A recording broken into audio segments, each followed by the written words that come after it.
After playing through Pokemon Sword, I really did feel the game was really lacking in a lot of areas, from the main story to the wild area to even like just other small parts of the game, just like the routes and among other things. But again, I did feel there was some pretty cool ideas in this, like something rivals, the gym leader battles were pretty cool, and a bunch of other that I'll kind of get into, but I'll explain that a little bit later.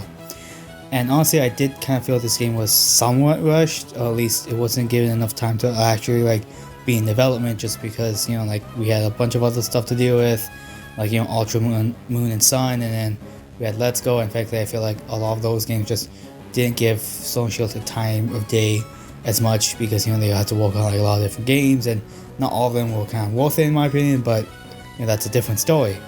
But honestly, all these things that I'm going to talk about in this video are things that I wished were either in these games or just changed after playing it, because frankly some ideas were just not as good or not as realized as I hoped it was. I think the biggest thing I was hyped for in this game had to be the wild area, but not for how it looked, but just exploring it. And frankly, to me, this is actually the best and most part of the game, because each area does have cool things to it, and I do love seeing just the Pokemon walk around, because it's just really cool to actually just make it feel like a wild area. But frankly, after you've seen it once, you've basically seen it all. And I know there are raids, but frankly, other than that, there was not really much to do, and the raids are just battles after battles after battles. And frankly, if you don't do this online, it's gonna be really annoying, because the NPCs just really suck. And what was kind of surprising to me is that there were only 2 wild areas, because after you finish the 5th gym, you get access to the 2nd one. And honestly, I was actually kind of hyped, just because I was hoping that there could have been another wild area, but there wasn't, and I just got a little bit sad, because then the other wild areas were saved for the DLC, which I'm not exactly mad that they gave us a little bit more wild area to explore. I was just hoping that there was more wild area in the base game. But I think one thing that could have been made this better was the addition of secret areas.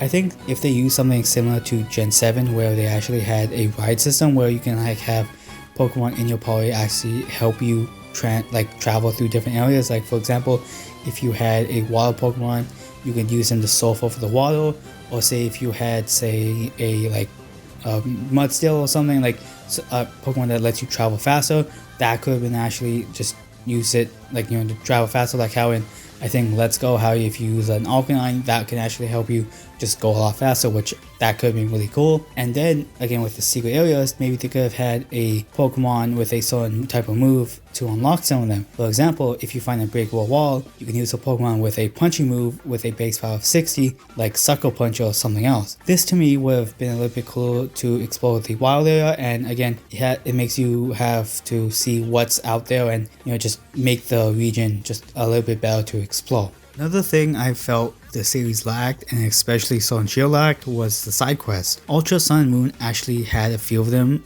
like with the Lone Vulpix, the one with Pikachu I think at the hotel, and just a few other ones. Like I think you can actually see jars with letters inside. You can actually go to those locations later on in the game. But frankly, Sword and Shield only had a few standout ones, like for example the one with the detective and the he's suspecting who ate the berries, and you find out a Scovid did it. And then the ones where you can get the Reaper cloth, and where you find out I think one of their kids died, and then the grandpa just all sad about it and stuff like that. And a few other smaller ones, like the Applin one. But I frankly felt that could have been a lot to do with the wild area, because again it's supposed to be the biggest area, and I thought there would have been a lot more cool little things to do there. Like for example, maybe an NPC could actually want to find something, and you can go off and help them. That, or maybe they want to catch a certain Pokemon and maybe can't get to a certain location. Like maybe if they want to catch a Golurk and they can't find it, or they can't go to the Wake of Lage, because I think on certain days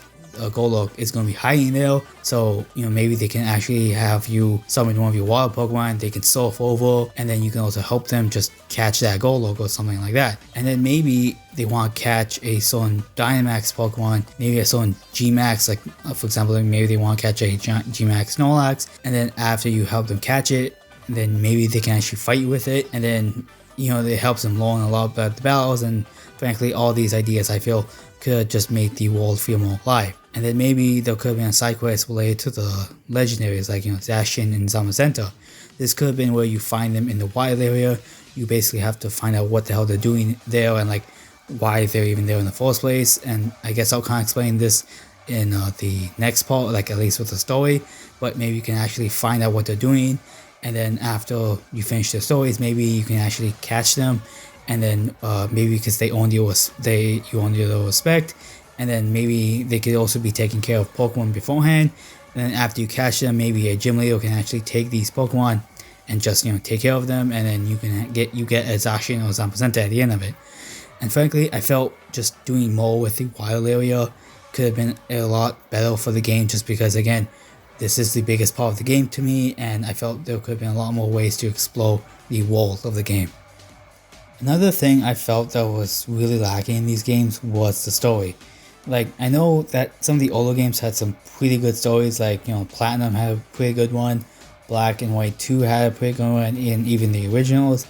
I felt Pokemon Ultra Sun and Moon also had pretty decent stories, albeit those ones were on rails, but I felt with Generation 8 as a whole, it just felt really lacking, especially since I felt Leon basically just did everything to the end, and even the ending felt really rushed. And I felt the story could have ended up completely differently, as I'm actually going to explain, because frankly, I felt whatever I thought was a better excuse for a story than whatever we had in the game, since again, everything was just rushed to the end of the game. The story actually, to me, could have been about the gym leaders and their experiences and struggles of being one. And I felt Chairman Rose could have been a totally different character, just because maybe he could have been a character just wanting to push the gym leaders to actually do their best and hoping to actually get good ratings, because this is more or less just a publicity thing. The gym challenge does feel like a really big event in the Galar region, which I felt again the battles were cool, just missing some context to it. And maybe the reason that they actually do Dynamaxing the gym battles is because it powers up the Rose Tower, and maybe since the people like it, Rose found it as an excuse to maybe summon Eternatus and bring out the two dogs and then catch him and use it for evil purposes. And maybe the gym leaders can actually go help you stop Rose. Maybe you guys can go up Rose Tower and then just try to take him down. And honestly, I admit this isn't the most perfect scenario, but for Pokemon, I felt that this actually kind of suits it, just because you have someone like Cyrus who basically wants to summon Giratina just to take over the world, and you have the Black and White story, and then frankly, it just does not seem all that far-fetched. And again, in the end, with the gym leaders being the main focus, and then just the spirit of competition and other things like that, I felt there could have been really great development in this story. How I felt some of these gym leaders could have gained some depth was if they actually took some of the stuff from the league cards and just put it in the story. Like, for example, Kabu was actually from the Hoenn region, and he actually failed to become champion at one point, and then eventually he just went to the Galar region. And then there was also Melanie and Goldie being mother and son respectively, and also Nessa being a model as a side job, and she's also friends with Sonia, which I found pretty interesting. But again, they did nothing with these. And I felt like for someone like Kabu, maybe he could have a side story about him having doubts of being a good gym leader, since he did fail at becoming champion. So then he fights Leon one more time, because Leon is the unbeatable champion. He fights him, and then he gains the spirit again to keep on going, and then he fights you, and despite losing, he still has the power to go on, just because he will try his best and he will think of different strategies, because frankly, again, Kabu is one of the more fun gym leaders to me, just because of how cool he was in battle, and just at least some of his backstory, since Hoenn is probably one of my favorite regions, just because it's one of the first games I grew up with, and Hoenn is a fun region to explore in my opinion.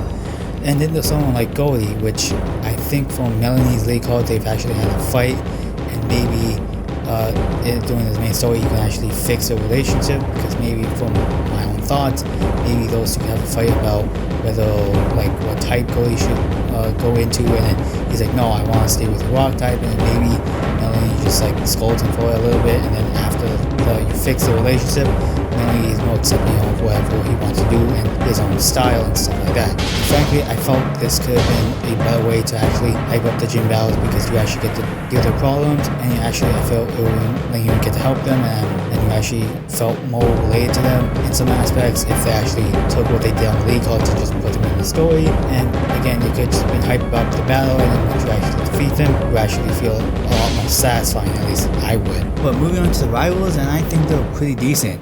Hob and BD actually do get some good character development, but frankly, especially with BD, I think he gets shafted. Just because I think his storyline got cut a little bit short. After he gets dropped by Rose, he just disappears for like the second half of the game, and it kind of sucks.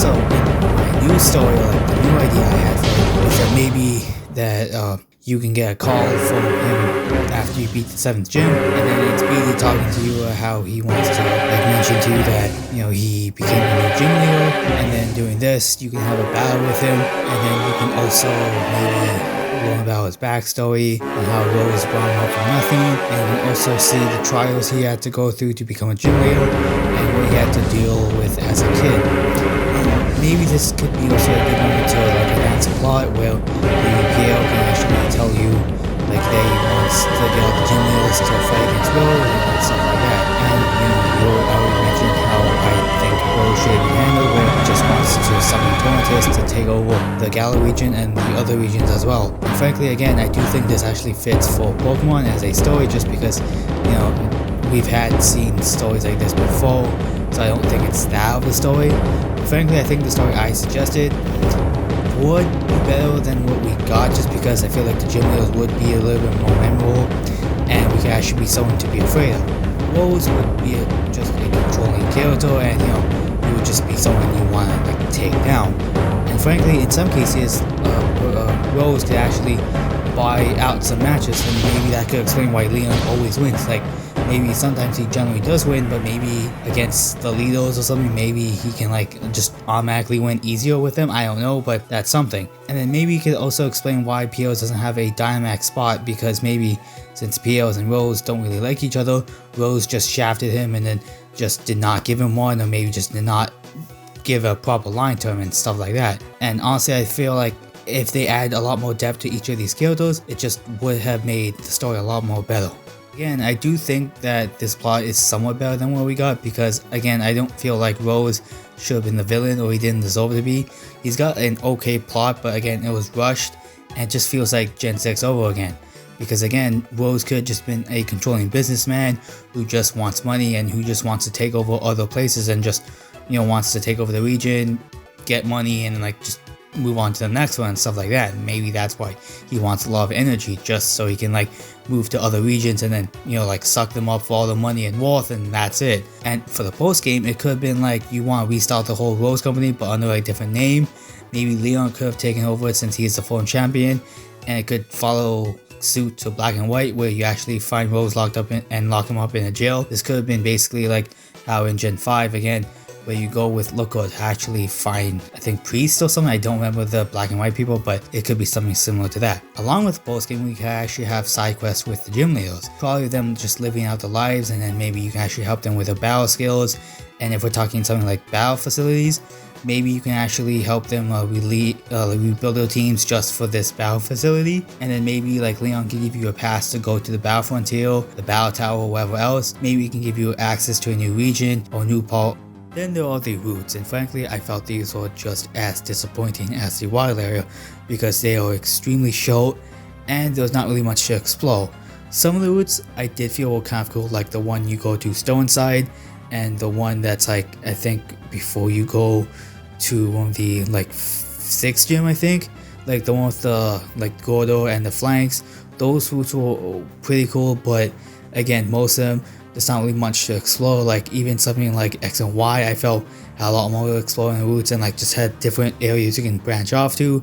And even say something like Gen 4 and 5 also had a lot of places you can explore to off the beaten path, which I found pretty cool. But these routes don't really have that. They just have some small little areas that you can just get like an item or something. I find these routes very lacking, and I felt that they should have not even been in the game in the first place if they're so short. Another idea I proposed for this is maybe have the routes connect to like the wild area, where it's like you have like a smaller hole like entrances in the different parts, and then maybe each part can have like a different theme to it. I know the routes do, but like with what I'm proposing. Maybe say if you remember that watchtower area where like all the ghastly and dust go low, maybe that route can just be like a ghost infested place, and then maybe one in the forest can be just grass types and then stuff like that. But frankly, just the small little limited parts of the route just really disappoint me. Like I know there was one in where you actually spend like maybe like 10 seconds just going from one end to the other end, and it's massively disappointing. So I felt like if they just made the route a lot bigger for the most part, then it would have been a lot better, and frankly it would have like made you feel like exhausting, because a lot of routes in Gen 4, 5, 3 and 2, in some cases 1, just felt long, and you actually felt good when you got to the Poke Center. So you know, like just I felt like routes could have been a lot better, as I mentioned, of the Galar region. Frankly, I think if this had a little bit more time in development, this could have been one of the best Pokemon games. And then there's also the quest actually mentioned in the start of the video where the box legends, they actually can be random parts helping wild Pokemon get like, you know, like recover from the damage Rose did, and then you know just that whole side quest, which could be good. But honestly, I think what Game Freak was trying to do with Sword and Shield was pretty nice with some parts, but again, it was not well developed or well realized, and to me it feels like another X and Y2. A whole lot of interesting ideas, but they just fell flat. But I want to know what you guys think of these ideas. Do you have any ideas you guys wish for that were in Sword and Shield? Because frankly, I do think like on the gameplay side, this game is pretty good and it's pretty balanced, but again, a lot of other ideas they introduced were just not as well realized. But comment down below, and thank you guys for watching.